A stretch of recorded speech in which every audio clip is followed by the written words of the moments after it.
Expect more. This is Channel 6 News Weekend.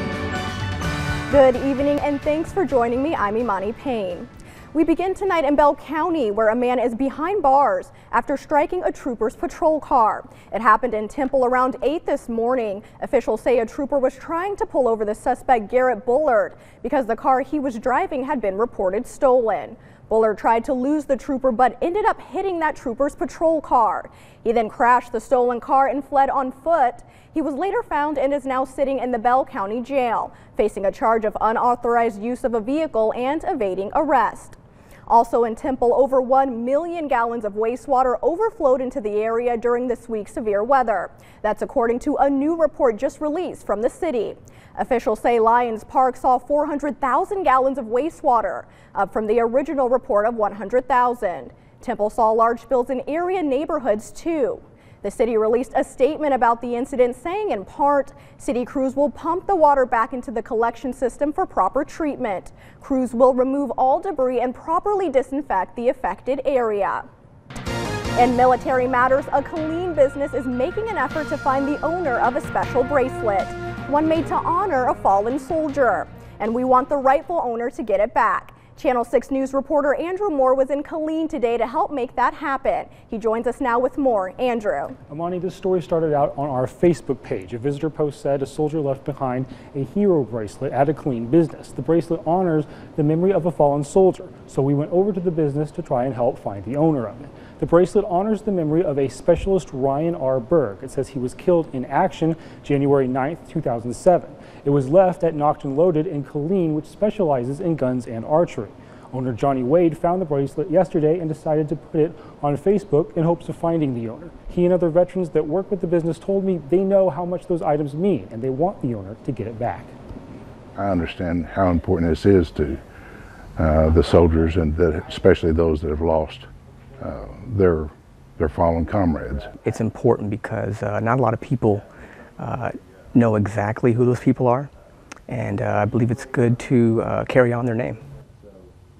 We reached out to herobracelets.org to try and find the owner's name, but we have not heard back at this time. If you know who the bracelet belongs to, Johnny Wade at Knocked and Loaded will want to hear from you. And you can also send us an email at news@kcentv.com, and we will make sure he gets your message. Amani? All right, Andrew, thank you.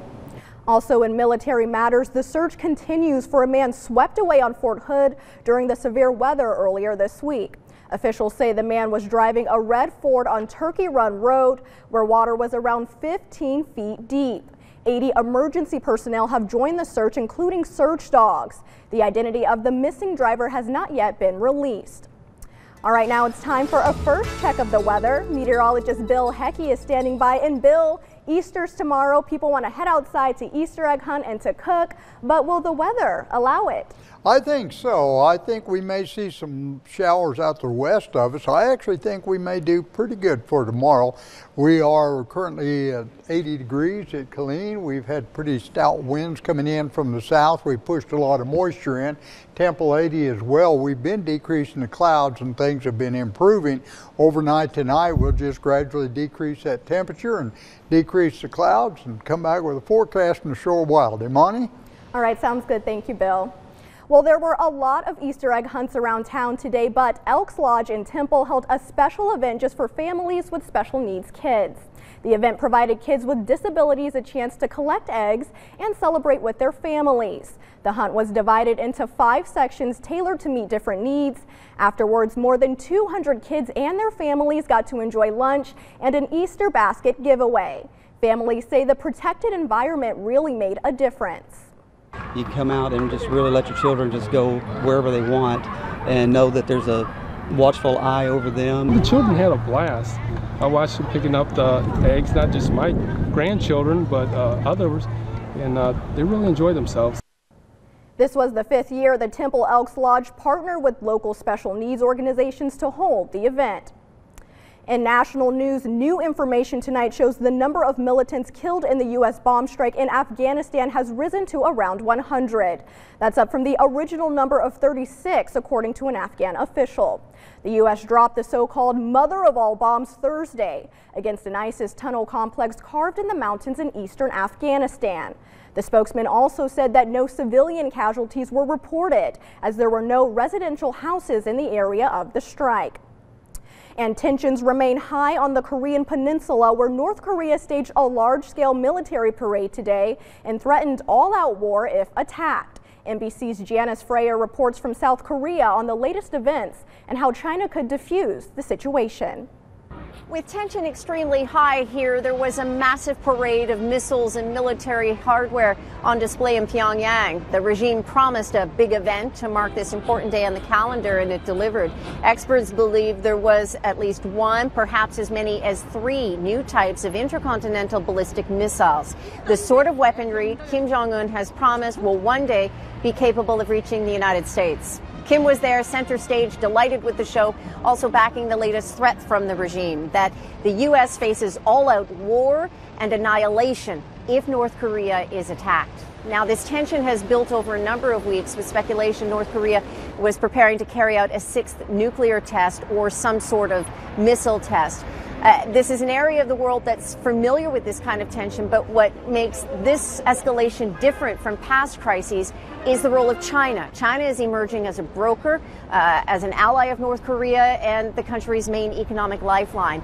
North Korea depends heavily on the patronage of China. They have been reluctant in the past to become involved in this situation. I'm happy to see that they are now taking an active role. China is urging both sides to back down and move more toward talks before things spiral out of control. Now, neither side at this point appears willing to do so. The risk, of course, is that a small mistake could have terrible consequences. Now back to you. That was Janice Freyer reporting. Also in national news, it's what we've all been waiting for. The time has arrived. April the giraffe gave birth to her baby calf earlier today at a New York zoo. Over 1 million people tuned into the live feed to watch as April gave birth. This comes after what felt like months of waiting and wondering if today would be the day, and finally it is. Us here at Channel 6 want to say a big congratulations to April. Well, still ahead on Channel 6 News Weekend Edition, we all love Easter candy, but if your furry friend gets a hold of it, it can be dangerous. We'll explain. Plus, Delta Airlines is coughing up some serious cash for their customers. We'll show you why. Maybe a shower or two are forecast up after the break. Tuesday, decreasing clouds. We start the morning clouds, so during the day we decrease. But we've got what looks like kind of a substantial front Wednesday or Friday, Saturday next week. So we'll increase chance of showers and cool it a little bit by next Saturday. Imani? All right, sounds good. Thank you, Bill. Well, Curtis Coolin is in for Jessica tonight with sports, and it's been a good weekend for the Bears. He'll have a check of our sports coming up after the break. Welcome back. $10,000. That sounds nice, right? Well, that's what Delta Airlines has reportedly decided to offer passengers if they're asked to give up their seats on an overbooked flight. In an internal memo, Delta says gate agents can offer up to $2,000 in compensation, up from a previous maximum of $800. All of this happening after United Airlines came under fire recently when video surfaced showing a passenger getting dragged off of a jet. An Easter tradition for some includes Easter egg hunts where treats are left around the house or yard, but some of that candy gets overlooked, leaving your pet to find the goodies. Sadie All has more on what you can do to keep your pet healthy during this Easter holiday weekend. Every holiday I have a problem with a pet that's done something. It's just part of the territories. The Easter festivities and candies are out and about, which means local vets' offices will receive some calls. Because your curious companions will do what they do best. And who doesn't love chocolate? Cats tend to be a little more picky about what they eat. Dogs, however, they see something on the table, they're going to take it down. Veterinarian Michael Staub says he sees 4 to 5 animals the week after Easter. But it's not just because of chocolate. Easter foods like ham can cause inflammation of the pancreas in dogs. And grass is a favorite for cats, even if it's fake. They play with it and they either swallow it, and then if it gets enough of it in there, that can cause some really severe intestinal problems and require surgery. Fred Strom works with maintaining a happy environment at the Terre Haute Humane Society. A dog owner himself, he says keeping pets safe can boil down to a home environment. So if you see the dog chewing on something it's not supposed to do, you then take that something away and give them something they are supposed to chew on. So their bone or whatever their chew toy is at the time, just shaping their behavior. But as pet owners know, animals will do as they please. And around the holidays, you pretty much have to baby-proof your home. It's just good pet parenting, make sure that they're not getting into things that they shouldn't get into. The American Society for the Prevention of Cruelty to Animals says the Poison Control Center receives more calls on Easter than any other holiday. Well, don't go away. We'll be right back with one last check of your forecast. Stick with us.